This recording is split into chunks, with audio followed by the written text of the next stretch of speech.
Hi, everybody, and welcome to the premiere episode of 7:30 Cup of Tech.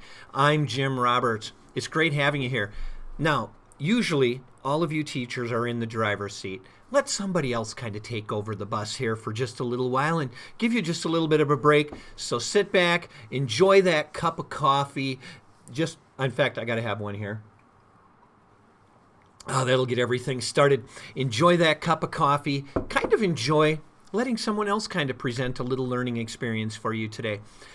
What we're going to be doing in our 7:30 Cup of Text is that we are going to be covering a range of topics that are just kind of hard to present most of the time. Now, you are welcome to get hold of me at any time during the production, and all you have to do is contact me at 730cupoftech at gmail.com, or you can dial my phone extension 6086, and I'll be happy to get back to you here, talk to you, whatever we can do. Now, I am pre-recording what you're seeing right now. I'll be live otherwise, so it's kind of a live, not live broadcast, something like that. So sit back and enjoy. What we're going to cover today in this episode is we're going to be talking about your website. We as teachers take websites so for granted that we don't even think of them as being a good educational tool. You can do so much in a website that can benefit your students. Let's say that you want to do a flipped classroom idea. Now, I kind of like to stay away from the flipped classroom moniker that we tend to use for that, because we really in our district don't use a flipped classroom like what a flipped classroom is. I prefer to think of it as being an enhanced classroom, because what you're able to do is go outside the four walls of your classroom and present what you do to the students in another type of educational setting. So we're going to be kind of talking about the website and what you can do on the website to extend it. The flipped classroom is one idea, because on your website, you have the ability to upload and post the videos that you make in your classroom. And you'll see me refer to those in other ones of our 7:30 Cup of Text so that you'll be able to get those. But you can add downloadable files. Sorry about that. I got all tangled up there. You can add downloadable files. You can add links. There's so many things you can do, and you're only limited by your creativity. So hopefully this will spark a little bit of ideas with you. So what I'm going to do now is I'm going to be switching over, and we're going to kind of start at the beginning with all of this, and I'm going to kind of show you how to log on to your site. Won't take too long, but some people have had questions about that. When you're on the district homepage, hover over the Staff Login drop-down menu and click on Website Editor. Then, once you're over here, enter the username that was provided to you at the beginning of the school year, and if you've forgotten it, just send me an email. I'll be happy to send you the information. And then, enter in your password. And if you've forgotten that, don't worry. Again, just contact me and I'll help you out with that. You will see the buildings over on this side that you have access rights to. So all you have to do is click on your building. And so I'm just going to click here. Then you will see not as many little tiles as what you see right here. You'll have content pages for sure on yours. But if you're ever interested in doing a blog, get hold of me and I can set up an account for you for blogs. We can also do some surveys in your classroom, which is really, really nice, because you don't have to pay for anything with this. You have the capability of doing surveys right through your website. But our big one that we concentrate on are the content pages. So I'm going to click on Content Pages, and it loads. You'll see a bunch of names on here. Just scroll down until you see your name, and then underneath your name, you will be able to either click on your main name if you've never added any subpages and you need to add information to your page, or add pages. You can add as many of these pages as you want to help break up your website so that the students can find things easily. So you may want to have a page of just downloadable files. You may just want to have a page of your links. You may want to have just a page of photos or videos. If you're doing videos, I highly recommend creating a separate page for your videos, because as you're going to see today, there are some really cool options that you can use. So I am going to add a page here so you can see what we do. Give your page a title, and today I'm just going to call this Practice Page. And let's put it as 2 windows because your main page is set up as 2 windows. Don't need to worry about anything else. Click Save. And here we are. Now, when you're in here, you'll see you have your window number 1 and your window number 2. You don't need to change anything over on this side. Everything was automatically set up for you with all of that. Under your General Settings tab, I have my page title there. Don't change your URL for it. That's already been assigned through the company for you. And it really, you don't have to worry too much about most of that. But you will need to worry about adding a page component. So when I click on this page component and I go in this drop-down menu, you'll see the text window, which is really nice because you can just go in there and you can type and you can share your thoughts. You can do all those things in your text window. You can even put graphics in there if you would like. It works pretty much the same way as you would with any other website provider. Here's where you'd be able to create a blog. And again, get hold of me if you'd like to create a blog. I wholeheartedly endorse those. They're great for writing and reading activities. If you see an event calendar, you don't want to use that event calendar. That has nothing to do with your page. You would be using a personal calendar.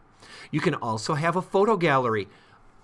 Make sure that you follow all of our COPA compliance that we have and that we do have permissions before you post student photos. But a photo gallery is a phenomenal opportunity for you to be able to share what you are doing in your classroom. It is fantastic. You also have the ability to put podcasts on. So if you use Audacity, which is another one of my tutorials that you can find in the hub, if you have created an Audacity audio file, you can create a podcast page. So you can put audio files on your page. This is great if you have students who are reading in the classroom, or if there's something that you want to share through an audio and not through a video. Here's where you can do that. You can have a script window, which is fantastic if you want to bring in, say, YouTube videos and you want to post those on your site. And you can also upload videos here. This is what we were talking about with that enhanced classroom or your flipped classroom type idea. But what I'm going to start with right now is I am just going to go up to downloads and just show you how simple this is. So I click on downloads. I give it a unique name of some type so I can find that later as my page develops. I'm going to call it Practice 1. I click Save. Then down under this component editing window that you have, you just click Edit this component. Then you come up to Add a new download. Give the download a name for it. So I'm going to just call this Period 1, Assignment 1. I'm just going to come up with a name there. This is nothing legitimate with that. Go down to File, choose File. And I'm going to click this PDF. Remember, try to stay with PDF documents. They are read by just about every machine that you've got. And then I click Save. There it is, just like that. So if I click on that, I can come back and edit if I would like, or I can see what it's going to look like on my page. So I go up to Edit Practice Page, view this content page, and there it is. I click on it, it opens, there's the PDF that I just had. It's really that simple. I just love how easy all of this is. Now you'll notice you may want to add a little kind of like a title above the top of it. That's really simple to be able to do also for you. I just go back to Edit this component. I go to Component, Title, and Spacing. I click this little box. If you don't click this box, it's not going to show on your page. And I'm just going to call this Downloads, and I save it. Now here's what you can do. You come back over again. There it is. That's all there is to it. I love the simplicity of this site. Let's add another page component. We're going to add links. So I click on links, and I'm going to go Period 1 links. So because my first period class, these are the links that they'll use. I click Edit this component. I can choose, do I want a link list? That means it provides a list on the page. If I do a drop-down list, it works the exact same way as this. I'm creating drop-down windows. And a tabled list kind of moves across the page as you go along. The two most common by far are the link lists and the drop-down lists. So I'm just going to leave it as a link list right now, and then add a new link. Now what you'll want to do is you'll want to find some place that you can go and get a link. So I'm going to go, say, to YouTube right over here, and see if there happens to be some video that I'd be wanting to be able to link over to. So let's say we want to go, there are so many different things that we'd be able to click on. Let's say we want to use What's Wrong with CBS's Version of Rudolph. So I click on this. I'm going to pause this right now. I can just go up, grab a hold of the URL at the top, copy it. I just come back over to my page. I paste it in. You can do a Control-V also, and give it some kind of a title if you would like to. Rudolph Mistakes. You can add when it's going to be visible, so that's choosing a date that you want it to display on your page. If you don't put anything in, it'll just show up immediately after you save it. And you can put a date that it'll expire. That means nobody will be able to access it after that date. So I click Save. There's my links for it. So if I want to check this out, I go back to my edit, view this content page. There's my Rudolph Mistakes. And so when I click on it, ta-da, it comes right over to the site. It works out really, really nicely. But you'll notice I'm kind of missing a heading that would go on this. So I want to add a heading onto that. So I come back over to my page that I'm editing. I click Component Title and Spacing. I click the little checkbox, and I go links in this case. Or period 1 links I could have. Now if I go back to my edit, view, there you go. I'm being organized on my page. Look at how nice that looks. I only need to do it that first time because when I add the rest, I won't have to worry about that any longer. Now the one that I see lots of you really, really being interested in being able to do would be if you create a page that's for your videos. So when I click on this Add Page component and I go down to my script window, and I can call this videos or whatever you want to call it. Remember, you have total flexibility in that. Edit this component. Now, I'm not going to put a title on here because it'll probably be pretty evident, but let me go back over to this Rudolph that I have here. And if you look at this share on a YouTube, I click share and then I click embed. It gives me a code. All I need to do is copy that code, come back over to my window, and then I only need to paste that in.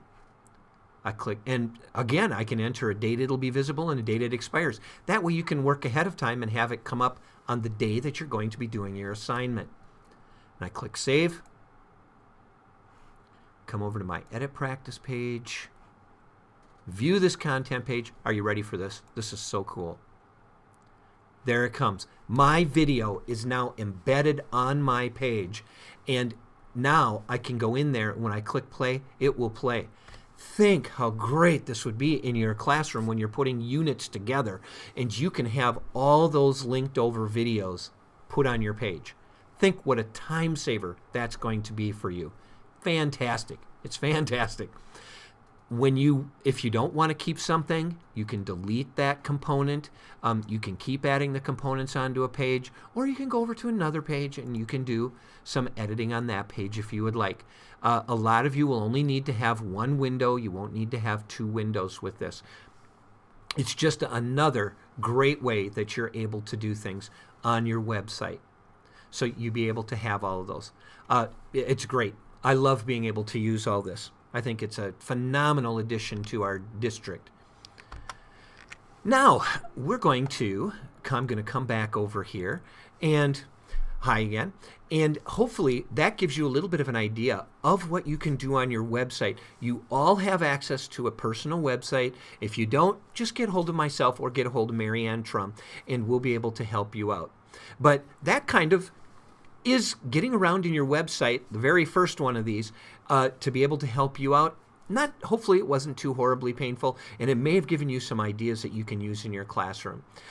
Next Thursday, we'll have another edition of 730 Cup of Tech. And again, it will deal with adding more to your website so you can keep developing your skills with developing your website for your students and for the community. I really appreciate you being here. Hopefully I was able to answer the questions for those of you who either called me or sent me an email. I really appreciate you being there. Don't forget, bring that cup of coffee so you can enjoy just sitting back, relaxing, and letting someone else drive the train for just a little while. I'm Jim Roberts, and I thank you so much for being a part of the first episode of 730 Cup of Tech. Take care. I'll see you in the classroom.